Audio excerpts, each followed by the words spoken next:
Across the UK, on DAB+, on your smart speaker, on your smart TV, and on your side. This is Talk. First, Daniel Berke, Director of UK Lawyers for Israel. Daniel, good afternoon to you. Good afternoon. Isn't it funny how a story that, if we'd have been talking on Friday, we couldn't have imagined that this would be what we'd be talking about on Monday. A couple of chances no one's ever heard of decide to go all racist on a stage at a music festival. That's not insignificant to this story, of course, for obvious reasons. But here we are. And the question, of course, that many are asking is, very simply, did this band break the law? Well, let me start with this. I don't agree with you that this wasn't expected. Large numbers of Jewish people chose to stay away from Glastonbury this year. A lot saw it coming. Mm-hmm. And the irony is clearly not lost on you. I know your comment a moment ago. Almost 400 Israeli festival goers were murdered at the Nova Festival on the 7th of October 23. Yeah. And here we have festival goers in England chanting for the murder of Israelis. And yet somehow this crowd of tens of thousands chanting along with calls of death, death to the IDF, and the genocidal chants from the river to the sea just went along with it. And when someone stands on a stage in front of a mob shouting death to anything as they cheer along, that's a sign that something is dreadfully wrong. 100%. It's often said that Jews are the canary down the mine. But for Jews in Britain, and for anyone that's taken a moment to study the rise of hateful movements, this was no different to a Nazi rally in the 30s. And then, of course, we also had Kneecap, who had previously held up a Hezbollah flag and shouted, "Up Hamas, up Hezbollah," at a gig at the O2 Forum last November. Serious criminal offences under the Terrorism Act. Well, there can be no excuse of ignorance amongst these cheering crowds about how violent Hamas are, because they live stream their atrocities of rape and murder and kidnap. But still, they stood before them and they cheered Kneecap, and they charged Bob Villan, whose real name is Pascal Robinson Foster, who's from Ipswich. And who do they call on to kill the IDF? I presume it's not the audience at Glastonbury, because they don't really fancy their chances. So, they're talking about Hezbollah, the Houthi, the Iranian regime, Hamas, subjugators of women, murderers of gay people, opponents of music, opponents of free speech.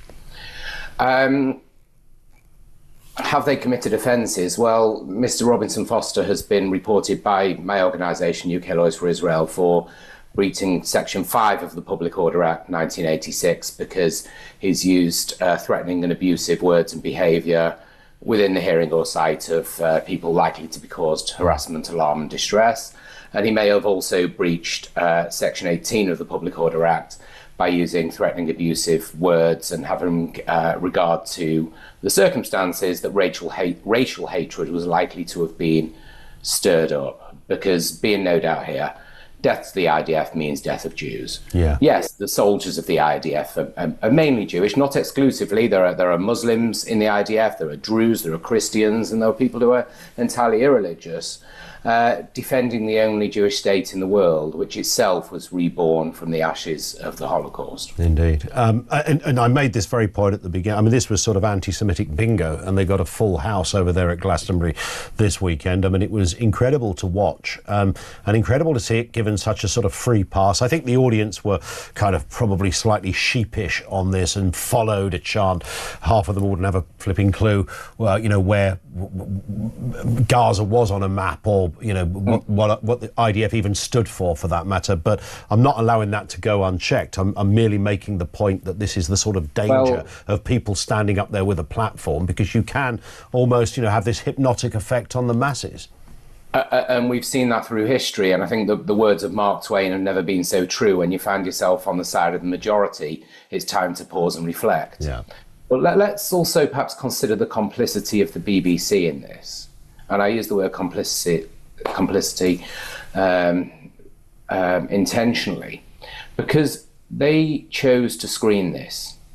Experienced operators sat in the control room, and not one producer said, "Cut the cameras." Yeah. When the words "death to the IDF" came out, they didn't switch to any of the other acts that were on. They didn't cut it. They didn't apologise, as perhaps they would have done if somebody had sworn on primetime TV. They let it run. And they let it run so that the echo of the mindless mob of these sheep could also be heard. Yeah. And they've said afterwards they had a trigger warning, may contain flashing lights, may cause Jew hatred.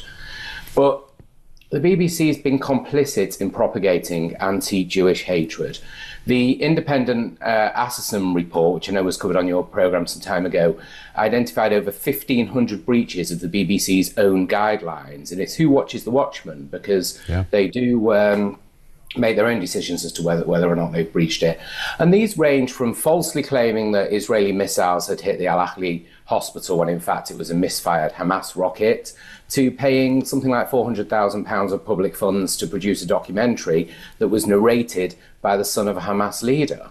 They've even had a member of BBC Arabic who was involved in the October the 7th attacks. Now we see with their comment that this was, quote, deeply offensive, further evidence of the BBC allowing damage to be done and then applying a small sticking plaster. 100%. And as you rightly said, although I said at the beginning, we might not have been able to envisage this specific conversation if we were talking on Friday, but you're absolutely right on this, Daniel. Of all the years that something like this might happen, this was going to be the one. There was never ever any doubt that, certainly you had this outfit called Kneecap that were booked, so they knew in advance there was going to be some sort of issue, but they also knew that other acts in that kind of arty world of millionaire socialism would probably take them down that avenue. So the BBC have no excuse to say we couldn't have known, because everybody knew. They will have done their research on Pascal Robinson Foster, or Villain as he likes to be called. They obviously did their research on Kneecap. It doesn't take much with Kneecap. They're named after the punishments meted out by the IRA. So they knew there was a real possibility of this. And of course, we can't ignore the fact the BBC are largely funding this. In fact, to put that better, we as licence payers are funding this, because the BBC pay lots of money to Glastonbury. They won't disclose how much, but they pay lots of money to Glastonbury each year as part of their 6-year deal to cover this. But the net effect of this is it is making not just that festival, but it's making Britain a very scary place for Jewish people. Yeah. And that's always a very, very bad sign. And we all believe strongly in freedom of speech. It's the cornerstone of a democracy. But there's a point where a line is crossed. Perhaps one of the most famous cases on free speech, the case of Redmond Bay, which is to do with a preacher at Speaker's Corner. And in that case, Lord Justice Sedley said that freedom of speech includes the offensive, it includes the provocative, it includes the heretical, it includes the outrageous. Freedom of speech, only to speak inoffensively, isn't worth having as long as it doesn't tend to provoke violence. Yeah. And when you start sentences with death to, you intend to provoke violence. Absolutely, 100%. Listen, Daniel, it's been a real pleasure to have you on. Very informative stuff as well. Thank you, Daniel Berke, for the legal side. He's Director of UK Lawyers for Israel. Across the UK, on DAB+, on your smart speaker, on your smart TV, and on your side. This is Talk